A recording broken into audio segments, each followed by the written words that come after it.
18ویں آئینی ترمیم کے بعد پاکستان کی تاریخ میں پہلی بار مرنے کے بعد تمام جسمانی اعضاء عطیہ کرنے اور قانونی ٹرانسپلانٹ کی پہلی تاریخ رقم کر دی گئی ہے۔ ایبٹ آباد کی 57 سالہ خاتون رفت نے اپنی جان آفری کے سپرد کرتے ہوئے 3 زندگیوں کے چراغ روشن کر دیے ہیں۔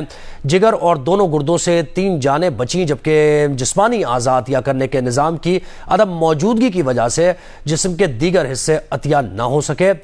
رفت خود گزر گئیں، مگر جاتے جاتے موت و حیات کی کشمکش سے 3 افراد کو نکال گئیں۔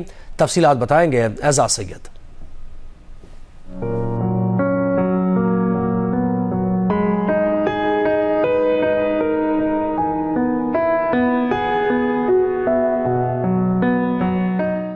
رفت سفتاج کو اسٹریچر پر ایک نجی ہسپتال کے آپریشن تھیٹر لے جانے کے یہ مناظر ایک غیر معمولی تاریخ ہے، کیونکہ یہ پہلی خاتون ہے جنہوں نے اپنے جسم کے 3 اعضاء عطیہ کر کے 3 افراد کی جانیں بچائی۔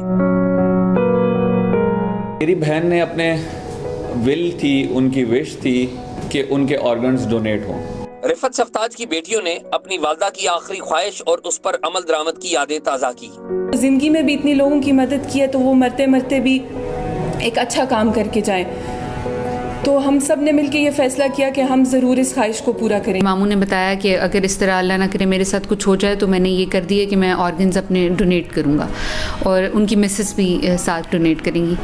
تو جب ماما نے یہ سنا تو انہوں نے کہا کہ میں بھی اگر تم کر رہے ہو تو پھر میں بھی اس چیز میں بھی ڈونیٹ کروں گی۔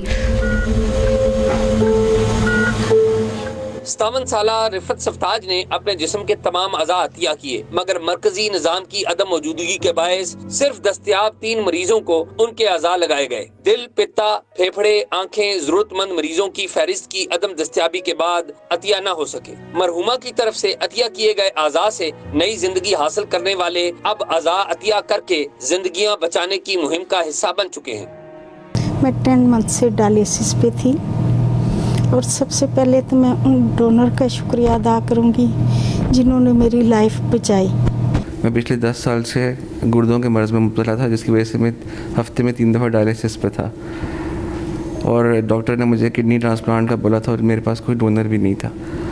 یہ آنٹی رفت کا بہت مشکور ہوں میں کہ ان کی فیملی کا، کہ انہوں نے اس چیز کو حوصلہ افزائی کی ہے، اس چیز کی۔ میں آج دعا دیتا ہوں اس خاتون کو جس نے اپنے سارے آرگن راولپنڈی میں ڈونیٹ اپنی زندگی میں کیے تھے، اور اس کی فیملی کو بھی بہت زیادہ خراج عقیدت پیش کرتے ہیں۔ آئین میں 18ویں ترمیم کے بعد اب اعضاء کا عطیہ ایک قانونی عمل ہے، جس کے لیے ہیومن آرگن ڈونیشن اتھارٹی بھی قائم کر دی گئی ہے، جہاں مرنے کے بعد اپنے اعضاء کے عطیہ کے لیے رجسٹریشن کرائی جا سکتی ہے۔ مگر اتھارٹی کو ایک ایسا سینٹرلائز نظام بنانا ہوگا کہ جس میں فوری ٹرانسپلانٹ کی ضرورت میں مریضوں کی تفصیلات اور دستیابی ممکن ہو۔ کیمرہ مین شراز گردیزی کے ہمراہ اعزاز سید، جیو نیوز، راولپنڈی۔